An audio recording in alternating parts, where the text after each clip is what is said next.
우리 인생의 문제가 만 가지라면 그 만 가지 조건을 다 채워야만 우리 인생이 안전하고 평안하게 되는 것이 아니라 나사렛 예수 그리스도 그 이름 하나 붙잡으면 우리 인생의 또 다른 임계점을 넘어가게 돼서 주님께서 주시는 놀라운 평안과 회복을 경험하게 되는 줄 믿습니다.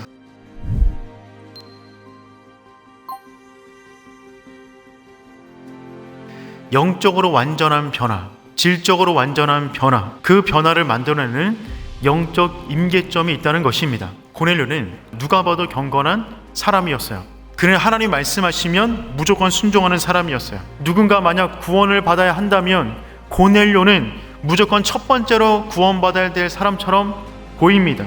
그런데 놀랍게도 고넬료는 구원받은 사람이 아니었습니다. 그는 구원의 99도까지 다가간 사람이었습니다. 하지만 그에게는 1도가 부족했어요. 영적 임계점을 넘어가지 못한 것입니다. 구원받은 사람처럼 보이는 것과 실제로 구원받은 것은 완전히 다른 이야기가 되는 것이죠. 그 임계점은 무엇이죠? 예수 그리스도입니다. 그분을 내 인생의 구주로 모시지 않는 한 영적인 임계점을 넘어갈 수 없다는 것입니다. 고넬료는 하나님으로 충만한 사람이었어요. 그런데 예수를 몰랐습니다. 그는 열심히 기도했지만 예수 이름으로 기도하지 않았어요. 안타깝지만 이것이 사실입니다. 사두개인과 바리새인들, 이들은 정말 성경에 능통한 사람들이었어요. 경건한 삶을 살기 위해서 구별된 삶을 살았습니다. 하지만 그들은 예수를 받아들이지 못했죠. 완전한 변화로 넘어가지 못한 것입니다. 그 하나가 채워지지 않을 때 그 인생 전체가 무너지는 것입니다. 예수 그리스도, 그분을 통해서만 하나님 품 안에 안길 수가 있다는 것입니다. 고넬료는 거의 90도까지 간 사람이었지만 그 한 가지가 부족했어요. 그래서 하나님은 베드로를 만나게 하신 것입니다. 그에게 필요한 그 한 가지, 그 임계점을 넘어서는 그 한 가지를 전하기 시작합니다. 베드로는 먼저 고넬료에게 예수님의 사역에 대해서 소개하고 있어요. 그분의 모든 사역은 성령의 사역이었습니다. 그분이 가는 곳곳마다 성령의 기름이 넘치도록 부어졌습니다.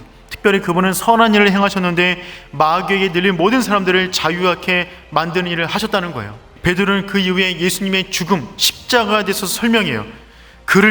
그들이 나무에 달아 죽였으나 그들은 누굽니까? 고넬료의 동료들이에요. 그의 부하들이에요. 그의 상관들이에요. 그 군인들이 로마법에 의해서 예수를 십자가에 달아 죽인 것입니다. 그분이 부활하셔서 산자와 죽은 자의 모든 심판의 권한이 그분에게 있다면 나는 죽을 수밖에 없는 존재인데 그 순간에 고넬료와 함께 있는 사람들이 얼마나 두려웠겠습니까? 네, 베드로의 설교는 거기서 끝나지가 않아요. 예수를 힘입어 죄사함을 얻게 된다는 것입니다. 고넬료의 입장에서 얼마나 기쁜 소식입니까? 그분을 믿기만 하면 그 이름을 힘입어 모든 사람들이 구원을 받을 수가 있다는 것입니다. 그 순간에 고넬료의 영혼은 완전히 깨어났어요. 그의 이전 삶의 질서는 완전히 무너져 버렸습니다. 그 놀라운 순간을 지금 고넬료는 경험하고 있는 것이죠. 그리고 그들이 어떻게 했냐면 방언을 말하기 시작합니다. 그리고 하나님을 높이기 시작해요. 아직 설교가 다 끝나지 않았는데 설교 중간에 성령 충만이 내린 것입니다. 이 현상을 보고 베드로는 정말 깜짝 놀랐어요.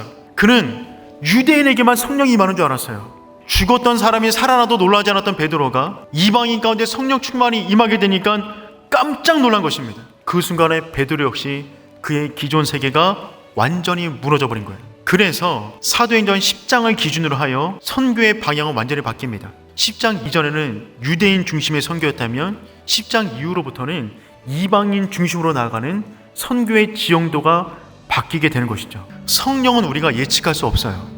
언제 성령님이 내 안에 들어오셔서 내 인생을 뒤집어 놓을지 아무도 모릅니다. 그런데 분명한 사실은 성령님이 임한 환경은 다 다르는데 공통적인 특징은 있어요. 그것은 무엇이냐면 그 순간에 누군가는 하나님을 열망하고 있었어요.